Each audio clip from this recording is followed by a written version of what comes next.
Now, when we talk about going live, we mean two primary things. First of all, we mean that your donation form on any page that you have it is going to take real money and not test credit cards. To activate your donation form to take real money, it's all about accepting live payments. In any campaign, you can go into and you'll see on the left-hand sidebar that it says payments disabled. If you want to take the campaign live, you will need to activate live payments through settings, payments and receipts, and switch on accept live payments.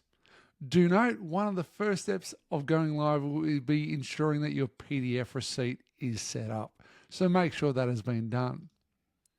But as you notice, when accept live payments is switched on, you've got the green light and your campaign is live. It's accepting real money. But the second thing we talk about when we go live is whether you have confidence in sharing your campaign. Really, sharing your campaign is the primary thing of what makes a campaign go live. Otherwise, it's only you who see it. And there's a few things that you want to be doing to ensure that you're confident that the campaign is ready. So let me go through a couple of quick tips now, and in the future modules, you'll see some other things that you can be updating to make sure all things are ticked off. Now, first of all, you can, in your campaign, test it, which is a really big encouragement to do when you do start. So before going live, we'll switch this off for the moment because this is the last step that you could probably do. We can go into our campaign and use test credit cards on the donation form. If I open up the donation form, put in some details, in the secure payment section, Stripe provides us some test credit card details. You can use any expiry and CVC number for this. Hit donate, and you can make sure that the process for donating is coming through correctly. If you then go back over to your campaign and you go to donations, you will see that we have our test donations appear here. When you activate live payments, all your test donations disappear. It's not that they're gone forever, you can still report on them, but they disappear because they're benched because we want to see live payments come up in donations. And here you can just see that most of the information that's coming through is coming through correctly.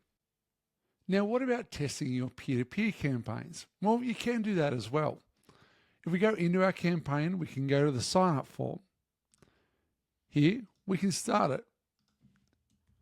Putting some test details in there is great. But one of the great little tricks is to use an alias when you're putting in the email address.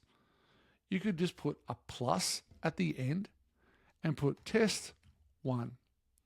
And what this is actually going to do, it's going to treat it like a brand new email. It's going to create a new user under no reply plus test 1. And you could do for your next test, test 2, test 3, test 4, and so on. This can be a great little trick in order to just test that the campaign is going through okay. So we can enter a password and it really doesn't matter what it is. Go through the process and make sure that what we're seeing in the peer-to-peer campaign is what we are expecting as well. So that's how to test peer-to-peer and also appeal campaigns. But also one of the things that we always recommend people do is just check your buttons. You're going to have lots of buttons on different pages across your site, and you want to make sure that each of these buttons is actually working. So just doing a bit of a button stock take, that's going to really make sure that the user experience for the fundraisers or donors is going to be on point for them. Make sure you do check out your header and footer as well for those. And if you do need to update your menu items, you simply can go to settings, menu, and make sure your menu items that appear in your header all have functional links as well.